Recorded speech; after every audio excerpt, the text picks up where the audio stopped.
Hello, hello, my spooky seekers, and welcome to this very special episode of Haunted Ohio Podcast with Leanne Fissel.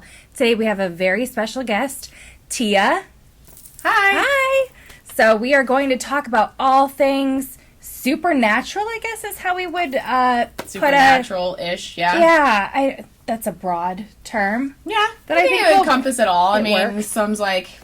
It's like a mix between like history, supernatural, and ancestral kind stuff, of where it comes spiritual, from. Yeah. Kind of where the supernatural might I would say originate. that, yeah. Origin based, yeah. Yeah. Because that's basically my life story. Yeah, there you go. So tell us about you. Where are you from? Where have you lived? What's your history? Yeah. So basically for me, it's all starts in a very mixed dynamic because I was an Air Force brat. So yeah, like lots of born travel. in Texas, ended up in England and then California, but also our family is from Ohio / West Virginia, PA area. Yeah. So that is kind of where all of this experience comes from. Yeah. And then fast forward, growing up, you end up start noticing, okay, I'm having some experiences that not many other kids are having. Right.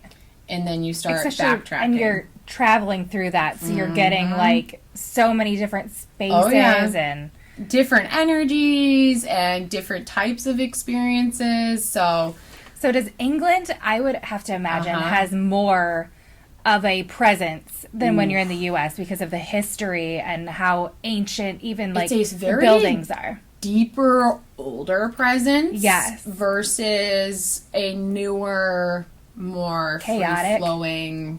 Yeah, it's very chaotic. Yeah.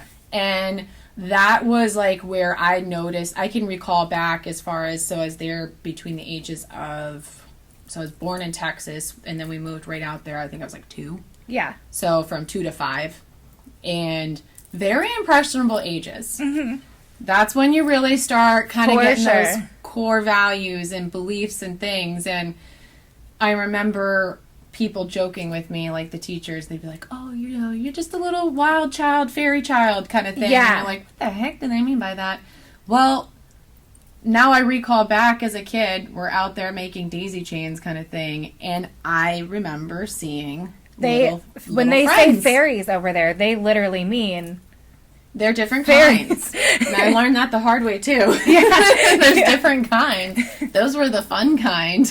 Yeah, and that's I think what is kind of different about being over here and why people here are less open to those things is we don't have those ancient cryptids or ancient creatures here. That I have think we just do been some. built into their culture. So Yeah. like over there, it is a very culturally based thing where you can go to the Scottish Highlands and then you can go to Ireland and Germany and they will all have different variations of things, but like to us it's superstition, to them Right. these are beliefs. That's it. And it's a way of just like life. the thought of, I always think of it as the thought of Tinkerbell. Yeah. Where if you believe in it, it gives it energy and it exists. But if you don't believe in Tinkerbell, she dies. Yeah. And I think that over here we've done that to ourselves. I think humans in general have. I believe that long ago we had way more powers than we do now. 100%. And we just, have you ever seen the movie Onward? Yeah.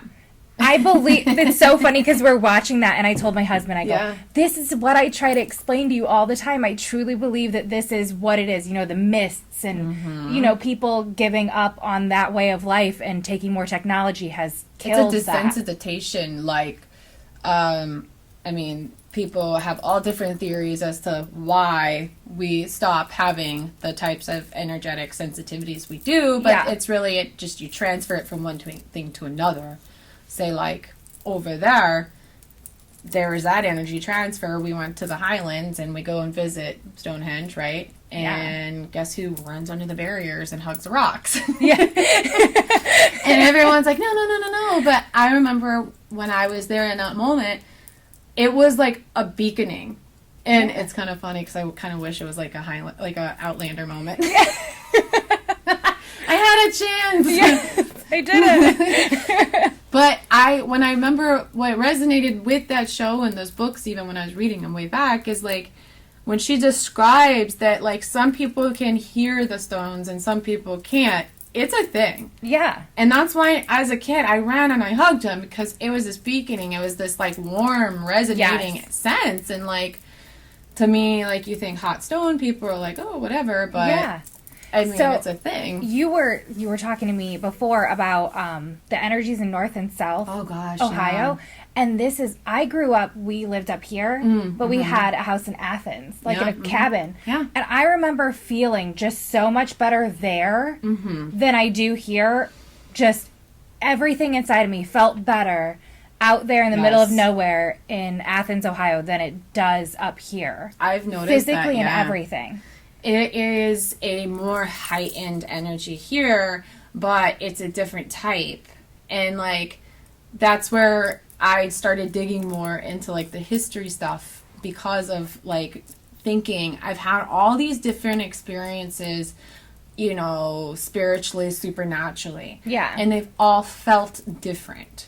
Not meaning that they're all bad and some are good, which that does happen, but, like, it's a different, like, where do you sit energetically kind of thing. Yes. And everybody has a different level, a different energy. I noticed that, and with that conversation, I thought about that because we went down. I finally took my boyfriend down to go visit in Southern Ohio, because he grew up in, like, the Maumee area. Oh, okay.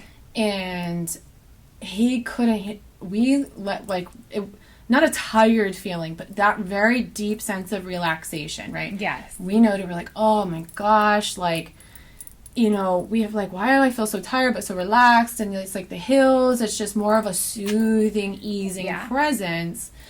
And up here, it's, like, very heightened. It's very intense. Like, there's a constant buzzing, almost. Very intense energy. And we lived over by Cleveland for a while, for like 6 years. And that is even more like that. Like, there's just such a tension. Yes. We in went that up area. to the, like, Flint area for, like, a family event. Total chaotic energy.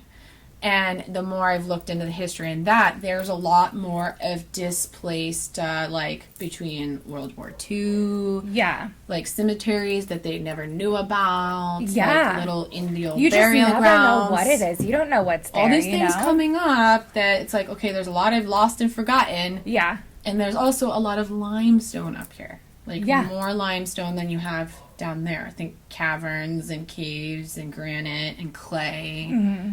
What does that do? That usually absorbs energy. Yeah. And then limestone heightens it. For sure. For sure.